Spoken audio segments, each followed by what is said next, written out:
सोमवती अमावस्या व्रत कथा। एक गरीब ब्राह्मण परिवार था। उस परिवार में पति पत्नी के अलावा एक पुत्री भी थी। वह पुत्री धीरे धीरे बड़ी होने लगी। उस पुत्री में समय और बढ़ती उम्र के सभी स्त्रियोचित गुणों का विकास हो रहा था। वह लड़की सुंदर, संस्कारवान एवं गुणवान थी, किंतु गरीब होने के कारण उसका विवाह नहीं हो पा रहा था।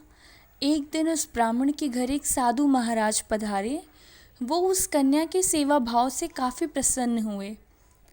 कन्या को लंबी आयु का आशीर्वाद देते हुए साधु ने कहा, इस कन्या की हथेली में विवाह योग्य रेखा नहीं है। तब ब्राह्मण दंपत्ति ने साधु से उपाय पूछा। कन्या ऐसा क्या करे कि उसके हाथ में विवाह योग बने। साधु ने कुछ देर विचार करने के बाद अपनी अंतर्दृष्टि से ध्यान करके बताया कि कुछ दूरी पर एक गांव में सोना नाम की धोबिन जाति की एक महिला अपने बेटे और बहू के साथ रहती है, जो बहुत ही आचार विचार और संस्कार संपन्न तथा पति परायण है। यह कन्या उसकी सेवा करे और वह महिला इसकी मांग में अपनी मांग का सिंदूर लगा दे, तो उसके बाद इस कन्या का विवाह हो तो इस कन्या का वैधव्य मिट सकता है। साधु ने यह भी बताया कि यह महिला कहीं आती जाती नहीं है। यह बात सुनकर ब्राह्मणी ने अपनी बेटी से धोबिन की सेवा करने की बात की। अगले दिन कन्या प्रातः काल ही उठकर सोना धोबिन के घर जाकर साफ सफाई और अन्य सारे काम करके अपने घर वापस आ जाती थी।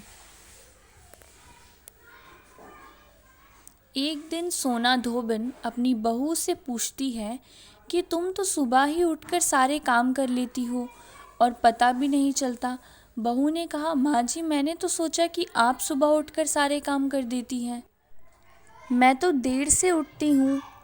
इस पर दोनों सास बहू निगरानी करने लगी कि कौन है जो सुबह ही घर का सारा काम करके चला जाता है। कई दिनों के बाद धोबिन ने देखा कि एक कन्या अंधेरे घर में आती है और सारे काम करने के बाद चली जाती है। जब वह जाने लगी तो सोना धोबिन इसके पैरों पर गिर पड़ी। पूछने लगी कि आप कौन हैं और इस तरह छुपकर मेरे घर की चाकरी क्यों करती हैं। तब कन्या ने साधु द्वारा कही गई सारी बात बताई। सोना धोबिन पति परायण थी, उसमें तेज था। वह तैयार हो गई। सोना धोबिन के पति थोड़ा अस्वस्थ थे। उसने अपनी बहू से अपने लौट आने तक घर पर ही रहने को कहा। सोना धोबिन ने जैसे ही अपने मांग का सिंदूर उस कन्या की मांग में लगाया, उसका पति मर गया। उसे इस बात का पता चल गया। वह घर से निराजल ही चली थी। यह सोचकर ही रास्ते में कहीं पीपल का पेड़ मिलेगा तो उसे भवरी देकर उसकी परिक्रमा करके ही जल ग्रहण करेगी। उस दिन सोमवती अमावस्या थी।